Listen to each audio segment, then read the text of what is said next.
சங்கமா வானொலி சார்பிலும், நித்திய வெளிச்சத்தின் சார்பிலும், வார்த்தைகளின் வெளிச்சத்தின் சார்பிலும் அந்த ஊழியரை வருக வருகென்று வரவழைப்போமா? பிரைஸ் லார்ட் பாஸ்டர் ஆண்டன் ராசனாம் அவர்களே. பிரைஸ் தி லார்ட் மகேந்திரன் ஐயா. பிரைஸ் தி லார்ட் நேயர்களே. ஆமென்.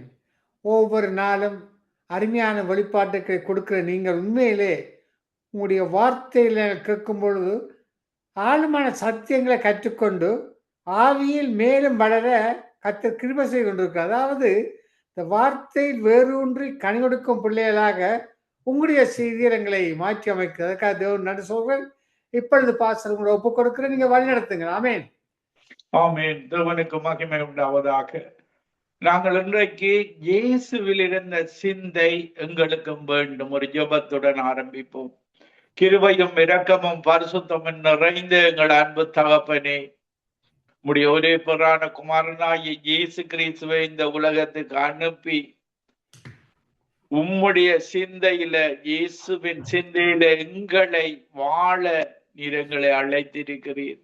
நாங்கள் சில வேளைகளில் தடுமாறி போனாலும் உம்முடைய சிந்தையை நோக்கி, உம்முடைய அடிச்சுவடுகளை நோக்கி, உம்முடைய கற்பாறையில நாங்கள் ஒவ்வொரு காரியங்களையும் உம்முடைய கற்பாறையில கட்ட நீர் உதவி செய்யும்படியாக ஜெபிக்கிறோம். ஒவ்வொருவரையும் ஆசீர்வதியும், ஒவ்வொருவரோடு கூட இரும், ஒவ்வொருவருக்கும் கேட்கிற காதுகள், உணர்வுள்ள இருதயங்களை கொடுத்து உம்முடைய வார்த்தை அவருடைய வாழ்வில ஒரு மாற்றத்தை ஏற்படுத்த வேண்டுமாறு ஜெபிக்கிறோம். இயேசுவின் சிந்தையை கொடுக்க வேண்டுமாறு ஜெபிக்கிறோம். இயேசுவின் சிந்தை எங்கள் ஒவ்வொருவருடைய வாழ்வையும் மாற்றட்டும். துதி கன மகிமை ஒன்றான மெய்த்தேவனாய் உமக்கு செலுத்தி ஆண்டவரின் இரட்சகருமாகிய இயேசு கிறிஸ்துவின் நாமத்தில் ஒவ்வொருவரையும் ஆசீர்வதித்து ஜெபிக்கிறேன். எங்களை எப்பொழுது நேசிக்கிற எங்கள் நல்ல பிதாவே, ஆமீன். நாங்கள் பிலிப்பியர் 2ஆம் அதிகாரம் 5வது வசனத்துல பார்க்கும் பொழுது, கிறிஸ்து இயேசுவில் இருந்த சிந்தையே உங்களிலும் இருக்க கடவது. பாருங்கள், இயேசுவின் வாழ்க்கையை பார்த்தீர்களாக இருந்தார். ஒரு அதிசயம், அற்புதம். அவருடைய ஒவ்வொரு வார்த்தைகளும் மனிதனை தேற்றுகிற வார்த்தைகளாக, மனிதனுடைய ஆத்துமாவை பலப்படுத்துகிற வார்த்தைகளாக, ஆத்துமாவை தேற்றி நீதியின் பாதையில வழி நடத்துகிற வார்த்தைகளாக அவருடைய வார்த்தைகள் இருக்கிறது. அந்த வார்த்தையை நாங்கள் கடைப்பிடித்து வாழும் பொழுது, அவருடைய சிந்தையை நோக்கி வாழும் பொழுது எங்களுடைய சிந்தை இயேசுடைய சிந்தையாக மாற தேவன் கிருபை செய்கிறார் எங்களுக்காக. பாருங்கள், இயேசு வாழும் பொழுது பிலிப்பியர் 2ஆம் அதிகாரம் 4வது வசனத்திலேயும், அவனவன் தனக்கானவைகளை அல்ல பிறருக்கானவைகளையும் நோக்குவானாக. பாருங்கள், இயேசு ஒரு நாளும் தனக்கென்று வாழவில்லை. நல்ல சமாரியனாக எந்த நேரத்திலேயும் அந்த மக்களுக்காக, பிறருக்காக வாழ்ந்து காட்டினார். அந்த வாழ்வு, அந்த சிந்தை இன்றைக்கு நாங்கள் ஜெபம் பண்ணுவோம். அந்த சிந்தை எங்கள் ஒவ்வொருவருக்கும் வேண்டும். நாங்கள் அந்த சிந்தையில குறைவுள்ளவர்கள் தான். அந்த குறைவை நீக்கும்படியாக நாங்கள் ஒவ்வொருவரும் இயேசுடைய சிந்தையை தரும்படியாக நாங்கள் இறுதியில் ஜெபிப்போம். பாருங்கள், அவர் ஒன்றான மெய்த்தேவனாய் உம்மையும் நீர் அனுப்பினவராகிய இயேசு கிறிஸ்துவை அறிந்து கொள்வது நித்திய ஜீவன். பாருங்கள், நாங்கள் பிலிப்பியர் 2ஆம் அதிகாரம் 6வது வசனத்திலேயும், அவர் தேவனுடைய ரூபமாய் இருந்தும் தேவனுக்கு சமமாய் இருப்பதை கொள்ளையாடின பொருளாக எண்ணாமல் தம்மை தாமே வெறுமையாக்கி அடிமை ரூபம் எடுத்து மனுஷன் சாயலானார். எங்களுக்காக, ஒவ்வொரு உலகத்திலும் வாழுகிற ஒவ்வொரு மனிதனையும் அவரை போல, இயேசுவை போல மாற்றுவதற்காக அந்த அடிமை ரூபம் எடுத்து வாழ்ந்து காட்டினார். பாருங்கள், அவர் எப்பொழுது நன்மை செய்கிறவராகத்தான் சுற்றித்திருந்தார். பாருங்கள், அடுத்த வசனத்திலே பார்க்கும் பொழுது, தம்மை தாமே வெறுமையாக்கி அடிமை ரூபம் எடுத்து மனுஷர் சாயலானார். அவர் மனுஷ ரூபமாய் காணப்பட்டு மரண பரியந்தம், அதாவது சிலுவையின் மரண பரியந்தமும் கீழ்ப்படிந்தவராகி தம்மை தாமே தாழ்த்தினார். பாருங்கள், இயேசு ராஜாதி ராஜாவாக ஒரு ராஜ்யத்தை, அவருடைய ராஜ்யத்தை நாங்கள் வாழப் போகிறோம். அவர் ஒரு இயேசு ராஜா. சிலுவையிலே பாருங்கள், யூத ராஜா என்று எழுதினார்கள். பாருங்கள், அந்த சீடர்கள் நினைத்தார்கள் இந்த உலகத்தில ஒரு ராஜ்யத்தை அமைக்க போகிறார் என்று. பாருங்கள், அவருடைய ராஜ்யம் அழிவில்லாத ராஜ்யம், நித்திய ராஜ்யம், நித்தியமாக வாழுகிற ராஜ்யம். இந்த கீபரு 9ஆம் அதிகாரம் 27வது வசனத்திலே, இந்த உலகத்தில நாங்கள் எல்லோருமே ஒரு முறை பிறப்பதும் அதன் பின்பு மரிப்பதும் இதுதான் நியமிக்கப்பட்டிருக்கிறது. பாருங்கள், மதங்களில தவறான கொள்கைகள் இருக்கிறது. ஆனால் எங்களுடைய இயேசு ஒரு எங்களுடைய ஒன்றான மெய்த்தேவன் தான் எல்லாருக்கும் உயிர் கொடுத்தவர். அந்த தேவன், அவருடைய சுவாசம் தான் இன்றைக்கு எங்களை உயிரோட வைத்திருக்கிறது. இப்படியாக நாங்கள் பார்க்கும் பொழுது எக்லேசியாஸ்டிக் 3ஆம் அதிகாரத்துல பார்க்கும் பொழுது, பிறக்க ஒரு காலம் உண்டு, இறக்க ஒரு காலம் உண்டு. இந்த காலத்துக்குள்ள 80ல இருந்து 120 வயது வரைக்கும் ஒரு மனிதனால் வாழ தேவன் அனுமதித்திருக்கிறார். இந்த காலத்துக்குள்ள நீங்கள் இயேசுவை அறிந்து கொள்ள வேண்டும், ஒன்றான மெய்த்தவரை அறிந்து கொள்ள வேண்டும். அவருடைய சிந்தையை நோக்கி எங்களுடைய சிந்தை மாற வேண்டும். பாருங்கள், இந்த சிந்தையில தான் பிசாசு தீமையான தோட்சுகளை போடுவார் எங்களுக்கு. நாங்கள் இயேசுவின் சிந்தையில மாற வேண்டும். அந்த தோட்சுக்கு முற்றுமுழுதாக ரிஜெக்ட் பண்ணிவிட வேண்டும், ரிவ்யூ பண்ணிவிட வேண்டும், எதிர்த்திருக்க வேண்டும். இது இயேசுடைய தோட்ஸ் அல்ல. அதை நாங்கள் அந்த தோட்ஸ் வளர முன்பாக, பாருங்கள், ஒரு மனிதன் பாவம் செய்யும் பொழுதும் மனதிலே அந்த தோட்ஸ் வருகிறது. அது கற்பம் தெரிந்து அதன் பின்பு பாவத்தின் பின்பு இப்படியாக மரணம் ஏற்படுகிறது. இதற்காக இயேசுடைய சிந்தை ஒரு ரிஜாய்ஸாக இருக்கிற சிந்தை. எங்களுடைய வாழ்வை எப்பொழுது நாங்கள் எங்களுடைய சிந்தையை காத்து கொள்ள வேண்டும். இயேசுடைய சிந்தையாக, மற்றவர்களுக்கு உதவி செய்கிற சிந்தையாக, தனக்கானவைகள் அல்ல பிறருக்கானவைகளை. இயேசு அப்படித்தான் வாழ்ந்து காட்டினார்.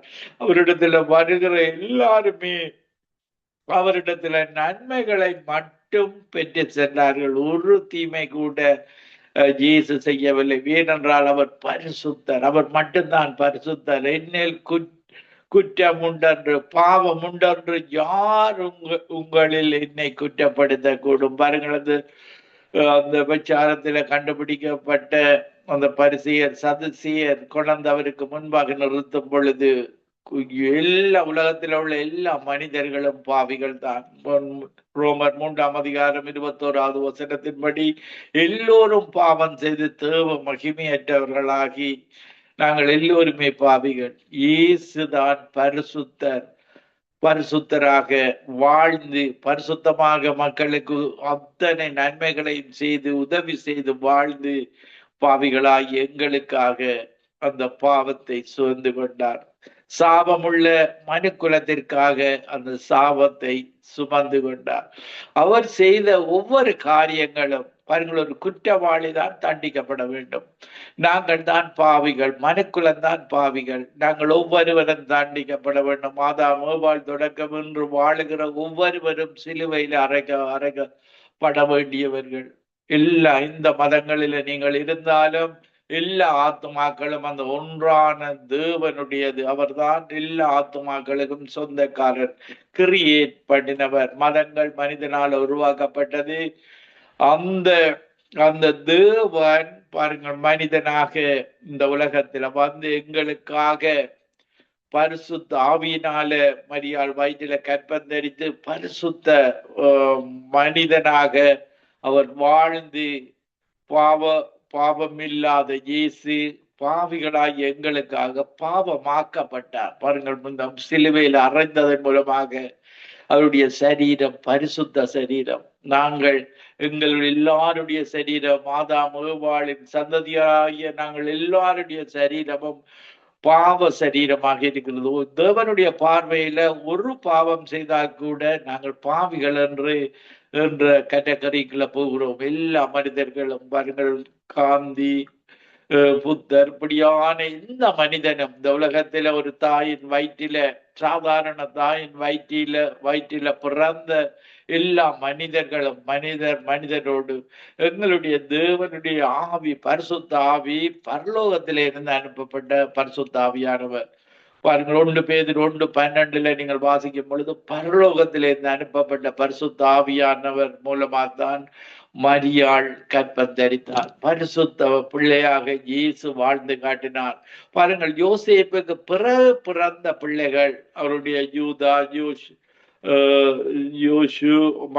யாக்கோபு, இந்த 3 பிள்ளைகளும் அவர்களுக்கு பெண் பிள்ளைகளும் யோசேப்புடைய மனித பிள்ளைகளாக, மனித சாதாரண குடும்ப உறவின் மூலமாக வருகிற பிள்ளைகளாக இருக்கிறது. பாருங்கள், பரிசுத்த ஆவியானவர் யோசேப்புக்கு சொன்னார், உன்னுடைய மரியாளை தள்ளி விடாதே, அவர் பரிசுத்த ஆவியினால கற்பமாயிருக்கிறார். பரிசுத்தர். பாருங்கள், அவர் பரிசுத்தமாக வாழ்ந்து மனுக்குலத்திற்காக தன்னுடைய இறக்க வேண்டிய அந்த 33.5 வயசில் அவருடைய மிஷன், தேவனால அனுப்பப்பட்ட மிஷன், அந்த மரிப்பதற்காக, பாவிகளுக்காக மரிப்பதற்காக அவர் தன்னுடைய மரணத்தை தேவனுக்கு பிரியமாக செய்து, பாருங்கள், அந்த எண்களை அவருடைய இரத்தம் 1 யோவான் 1:7 இயேசு கிறிஸ்துடைய இரத்தம் எங்களுடைய சகல பாவங்களை கழுவி சுத்திகரிக்கிறது.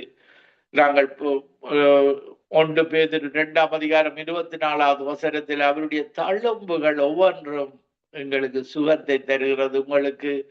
உங்களுக்கு இருக்கிற அத்தனை வியாதிகளுக்கும் அத்தனை நோய்களுக்கும் அவருடைய தழும்புகளை நீங்கள் நோக்கி பார்க்க வேண்டும். கைகளில படிந்த தழும்புகள், கால்களில் படிந்த தழும்புகள், சவுக்கடியால் வந்த தழும்புகள், முள்முடியால் வந்த தழும்புகள், பாவங்களுக்கு செத்து நீதிக்கு பிழைத்திருக்கும்படி இயேசு நீர்தாமே உம்முடைய சரீரத்தில எங்கள் மனுக்குலத்தினுடைய பாவங்கள் எல்லாம் சுமந்து கொண்டீர்.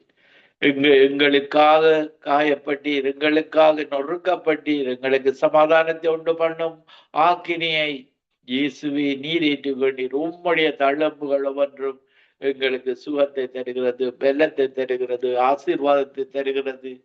இப்படியாக எங்களுக்கு இந்த உலகத்துல நீர் இருந்த பொழுது கூட நன்மைகளை செய்து இன்றைக்கும் என்று எங்களுக்கு சுகத்தை தந்து நடத்துகிறவராக இருக்கிறார்.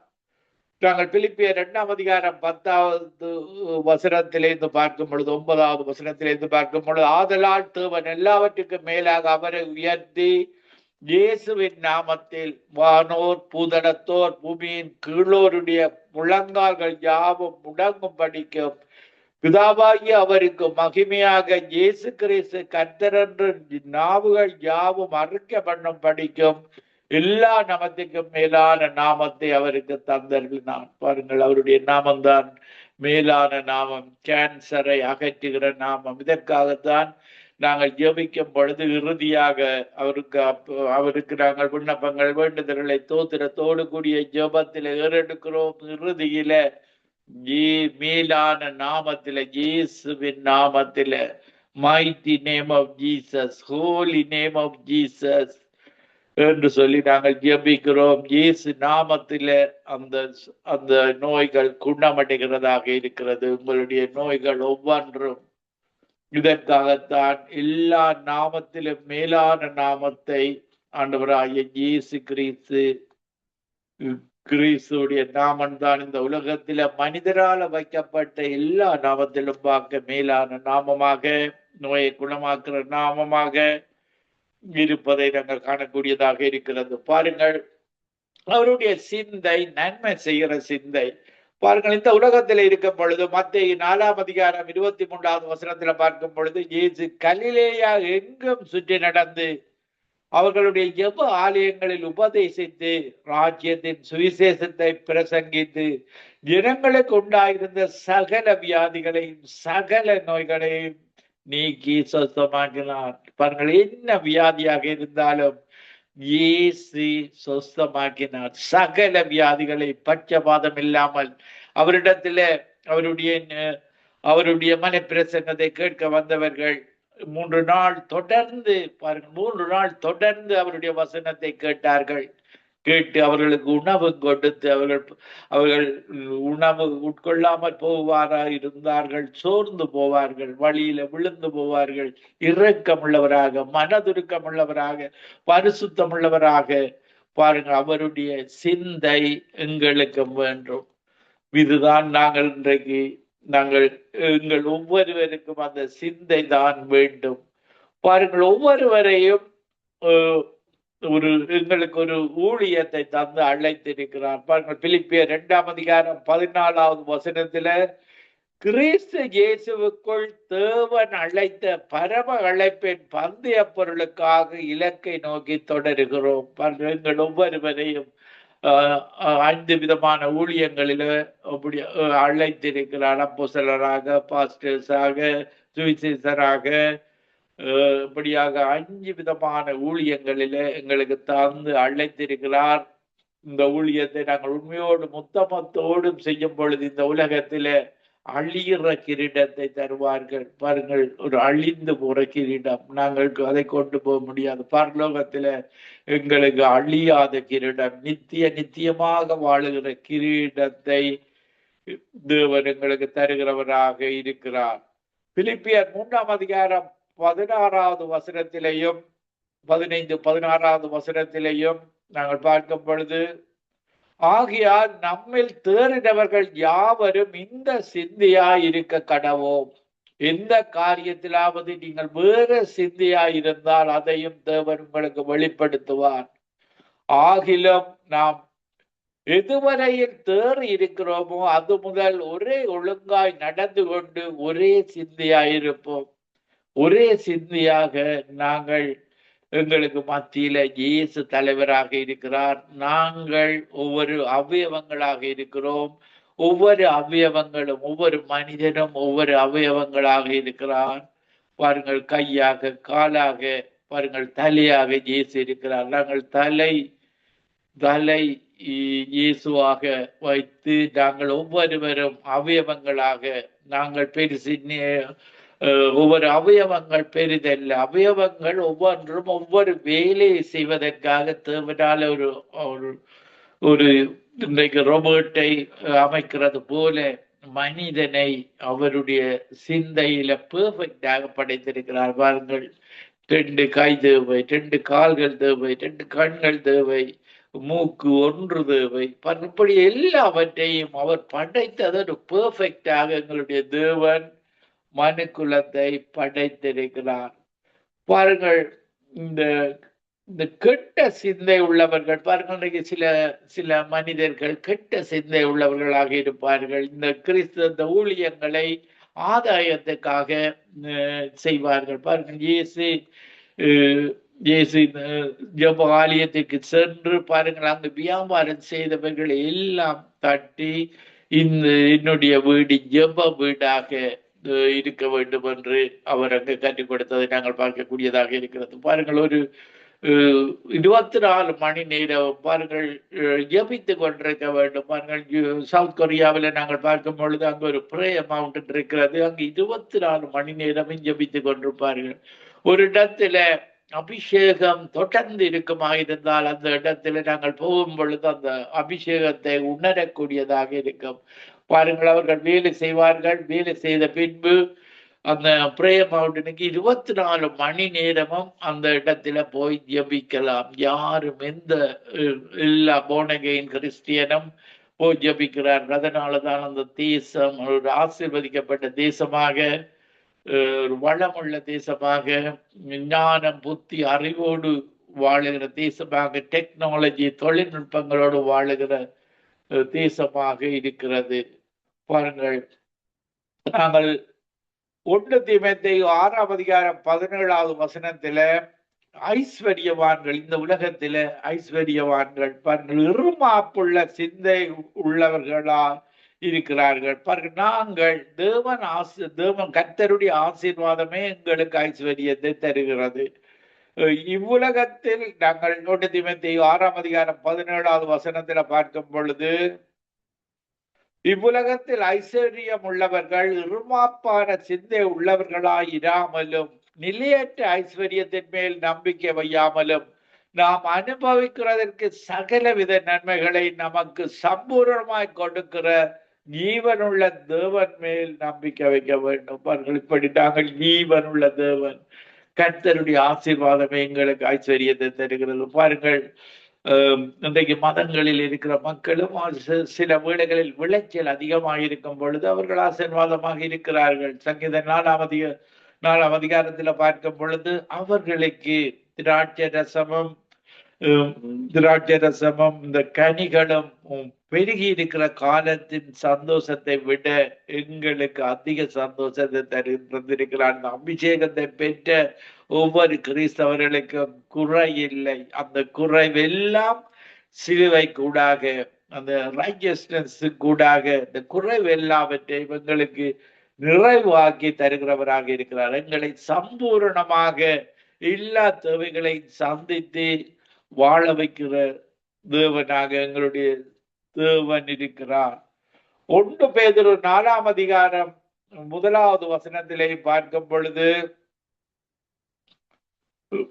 நாங்கள் 1 தீமோத்தேயு 6ஆம் அதிகாரம் 17வது வசனத்திலேயும் உலகத்திலே ஐஸ்வர்யவான்கள் இருமாப்பான சிந்தை உள்ளவர்களாயிராமலும் நிலையற்ற ஐஸ்வர்யத்தின் மேல் நம்பிக்கை வையாமலும் நாம் அனுபவிக்கிறதற்கு சகலவித நன்மைகளையும் நமக்கு சம்பூரணமாக கொடுக்கிற ஜீவனுள்ள தேவன் மேல் நம்பிக்கை வைக்க வேண்டும். ஜீவனுள்ள தேவன், உயிருள்ள தேவன்.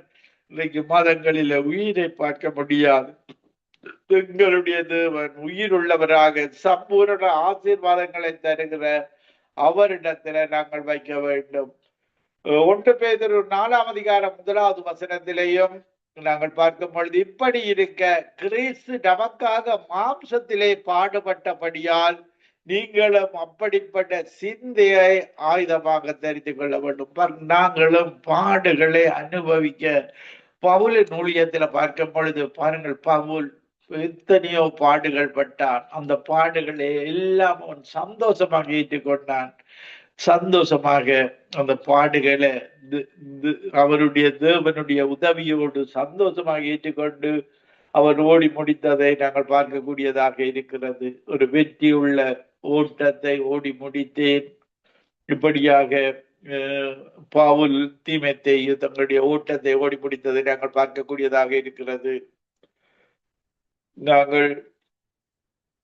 நாங்கள் பார்க்கும் பொழுது லூக்கா 10ஆம் அதிகாரம் 27வது வசனத்திலே பார்க்கும் பொழுது நாங்கள் உன் தேவனாகிய கர்த்தரிடத்தில் முழு இருதயத்தோடும் முழு ஆத்மாவோடும் முழு பலத்தோடும் முழு சிந்தையோடும் அன்பு கூர்ந்து உன்னிடத்தில் அன்பு கூறுவது போல பிறனிடத்திலும் அன்பு கூறுவாயாக.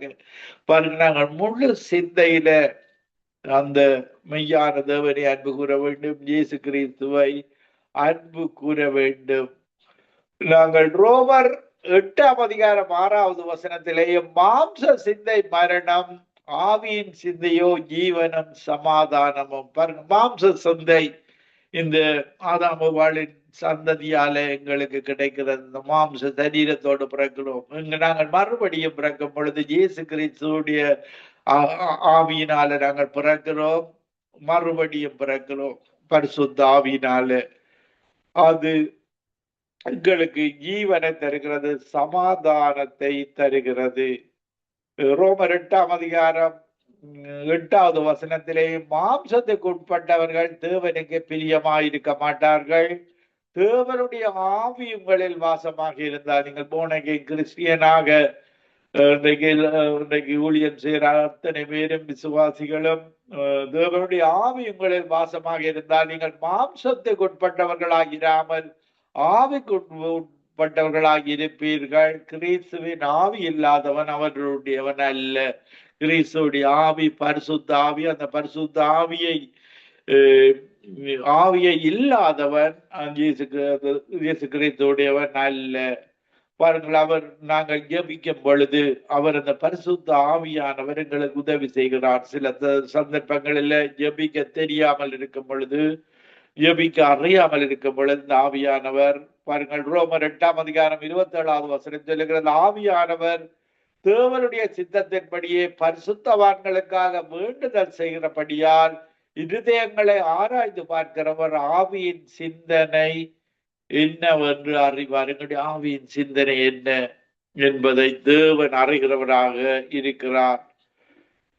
நாங்கள் 2 கொரிந்தியர் 13ஆம் அதிகாரம் 11வது வசனத்துல நாங்கள் எல்லோரும் ஒரே சிந்தனை. இன்றைக்கு இந்த நித்திய வெளிச்சம் சங்கமம் ரேடியோவில இயேசுவை உயர்த்துவது, எங்களுடைய பார்வை இயேசுவனுடைய சிந்தையை பெற்றுக்கொள்வது, நாங்கள் பரலோகத்துல நித்தியமாக அவரோடு வாழுவது. கடைசியாக சகோதரரே 2 கொரிந்தியர் 13ஆம் அதிகாரம் 11வது வசனத்துல சந்தோஷமாயிருங்கள், நற்செயல் பொருந்துங்கள், ஆறுதல் அடையுங்கள், ஏக சிந்தையாயிருங்கள், எல்லாரும் ஒருமனப்பட்டவர்களாக இருக்க வேண்டும், சமாதானமாயிருங்கள், அப்பொழுது அன்புக்கு சமாதானத்துக்கு காரணமாகிய தேவன் உங்களோடு கூட இருப்பார். இப்படியான தேவன் தான் எங்களுடைய தேவன். இப்படியாக பாருங்க, நாங்கள் அப்போஸ்தலர் 2ஆம் அதிகாரம் 1வது வசனத்திலேயும் பெந்தெகோஸ்தே நாள் வந்தபோது அவர்கள் எல்லோரும் ஒரு மனப்பட்டு ஓரிடத்துல கூடியிருந்த பொழுது இப்படியாக பரிசுத்த ஆவியானவர் இறங்கி அவர்களை நிரப்பினதை நாங்கள் ஏக சிந்தையாக ஒரு மனப்பட்டவர்களாக இருக்கும் பொழுது அவருடைய ஆவியானவர் கிரியை செய்கிறவராக இருக்கிறார்.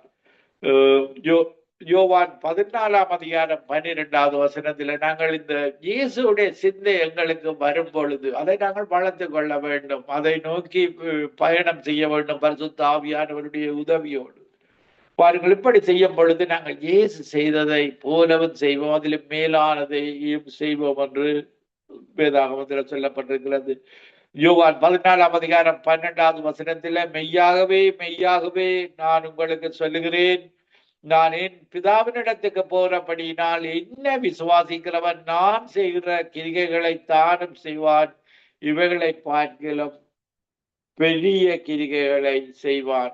பாருங்கள், இதற்கு இப்படியாக நாங்கள் அவருடைய சிந்தையை நாங்கள் எடுத்து விட்டோமாக இருந்தால் அவரை போல காரியங்களை செய்வோம், அதற்கு மேலான காரியங்களை செய்வோம். நான் ஒரு சிறிய பாடலை பாடி உங்களுக்காக ஜெபிக்கிறேன். இயேசு நல்லவர், இயேசு வல்லவர், என்றென்றும் மாறாதவர், அவர் என்றென்றும் மாறாதவர், வியாதியில் விடுதலை தருபவர், அவர் நல்லவர் நல்லவரே, பாவத்தை மன்னிக்கும் பரிசுத்தர், அவர் நல்லவர் நல்லவரே, அவர் நல்லவர் சர்வ வல்லவர், அவர் கிருபை என்றும் உள்ளதே. ஆண்டவரே, இந்த நிகழ்ச்சியில் இணைந்து கொண்டிருக்கிற ஒவ்வொரு மக்களுக்காக ஜெபிக்கிறோம். அப்படியே பரிசுத்த ஆவியானவர் இந்த நேரத்தில் ஒவ்வொருவரையும் நிரப்பும்படியாக எங்களுடைய சிந்தையை உம்முடைய சிந்தையை போல நீர் எப்படி பிறருக்காக வாழ்ந்தீரோ அதே போல உம்முடைய சிந்தையில வாழ எங்கள் ஒவ்வொருவருக்கும் உதவி செய்யும்படியாக. அப்பதை கேட்டால் கல்லை கொடுப்பேனா, மீனை கேட்டால் பாம்பை கொடுப்பேனா, பொல்லாதவர்களை ஆகிய இந்த உலகத்து அப்பாக்கள் தங்கள் பிள்ளைகளுக்கு நல்ல ஈவுகளை கொடுக்க அறிந்திருக்கும் பொழுது இந்த நேரத்துல ஆவியானவரே இயேசுடைய சிந்தையை எங்களுக்கு தந்து உம்முடைய அபிஷேகத்தினால நிரப்பும்படியாக ஜெபிக்கிறேன். In the name of Jesus, mighty name of Jesus, holy name of Jesus. ஒரு குற்றமும் செய்யாத, ஒரு பாவமும் செய்யாத இயேசுடைய சிந்தை எங்களுக்கு வேண்டும். உம்மை போல நாங்கள் வாழ வேண்டும்.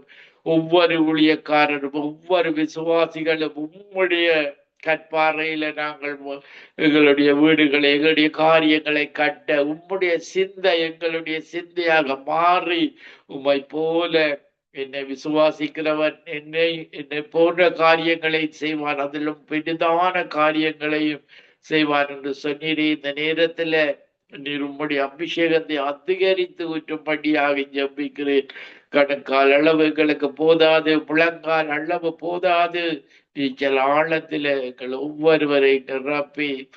Thank you, Jesus. Thank you, Jesus. Glorify your name. உம்முடைய நாமத்தை உயர்த்துகிறோம். நீர் சொல்ல ஆகும் கட்டளையிட நீக்கும் எங்கள் ஒவ்வொருவரையும் இந்த கடைசி கால ஓட்டத்தில் உண்மையோடும் உத்தமத்தோடும் பரிசுத்தத்தோடும் நீர் நீர் வாழ்ந்து காட்டின அதே சிந்தையில் அதே மலை பிரசங்கத்தில மனிதர்கள் எல்லா மனிதர்களுக்கு நீர் அன்பு காட்டினீரே, சகல நோய்களையும் சகல வியாதிகளையும் குணமாக்கினீரே. அந்த சிந்தையை எங்களுக்கு தரும்படியாக இந்த கடைசி காலத்துல கடைசி கால அபிஷேகத்தை ஊற்றி அளவில்லாத அந்த அபிஷேகத்தை ஊற்றி எங்கள் ஒவ்வொருவரிலேயும் உம்முடைய சிந்தையை தந்து உம்முடைய இறுதிக்கால ஓட்டத்தை வெற்றியோடு ஓடி உம்மோடு அந்த பரலோக பாக்கியத்தில் அந்த கவலை இல்லாத கண்ணீர் இல்லாத துக்கம் இல்லாத மரணமே இல்லாத அந்த ராட்சியத்துல இந்த உலகத்திலே 1000 வருட ஆட்சி உம்மோடு கூட வாழுகிற ஆட்சி, அதன் பின்பு நித்தியமாக வாழுகிற ஆட்சியை ஒவ்வொருவருக்கும் கொண்ட பேராக துதி கன மகிமை உண்டான மித்தவராகி உமக்கை செலுத்தி ஆண்டவரின் ரட்சகருமாய் இயேசு கிறிஸ்துவின் நாமத்தில் ஒவ்வொருவரையும் ஆசீர்வதித்து ஜெபிக்கிறேன். எங்களை எப்பொழுது நேசிக்கிற நல்ல பிதாவே. ஆமீன், ஆமீன், ஆமீன், ஆமேன், ஆமேன். நன்றி பாஸ்டர் ஆண்டன் ராஸ்நாயம் அவர்களே. இன்றைய நாளிலே கிறிஸ்துவின் சிந்தை என்ற தலைப்பிலே ஒரு வெளிப்பாட்டை கொடுத்திருந்தீர்கள். இயேசு தனக்கென்று வாழாமல் பிறருக்காக செயல்பட்டார். தம்மை தாமே வெறுமையாக்கி அடிமை ரூபமானார். யாருக்கு? எங்களுக்காக. எல்லோரும் பாவம் செய்து தேவ மகிமையாற்றி போனார்கள். பாவ சாபம் எல்லாம் தேவன் கல்வாரி சிலுவையிலே எங்களுக்காக பாவமாக்கப்பட்டார். மனுக்குலத்துக்காக தலைமுறை குணமோனும் மத்திய 4:23 உபதேசம் செய்த சகல வியாதியையும் குணமாக்கான்னு சொன்னீங்க. அருமை. ஐஸ்வர்யங்கள் இருமாப்பு. உண்மையிலே இந்த பணக்காரர்கள் பெருமை ஒரு இருமாப்பு இருக்கு. அந்த இருமாப்பை விட வேண்டும். லூக்கா 10:27 முழு இருதயத்தோடும் முழு ஆத்மாவோடும் அன்பு கூற வேண்டும். இந்த அன்பு கூற வேண்டும் சொல்லியிருக்கார். அருமையான ஒரு வழிபாட்டை கொடுத்தீங்கள் பாசம். மிகவும் ஒரு ஆசிரியர் அநேக காரியங்களை உங்களுடைய வார்த்தையிலிருந்து கற்றுக்கொண்டு அது மட்டுமல்ல, இயேசு நல்லவர் வல்லவர் என்ற பாடலை நல்லாக படித்திருந்தீர்கள். ஆசுவமாக இருந்தது. நாளுக்கு நாள் உங்களுடைய பாட்டு விருத்தி அடைந்து போகிறது. கத்தர் அப்படியா கிருபை செய்தார்.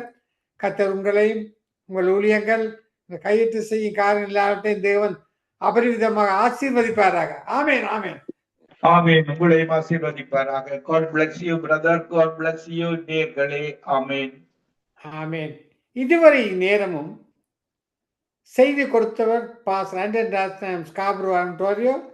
கிறிஸ்துவின் சிந்தை என்ற தலைப்பில் செய்தி கொடுத்திருந்தார். இன்றைய நாள்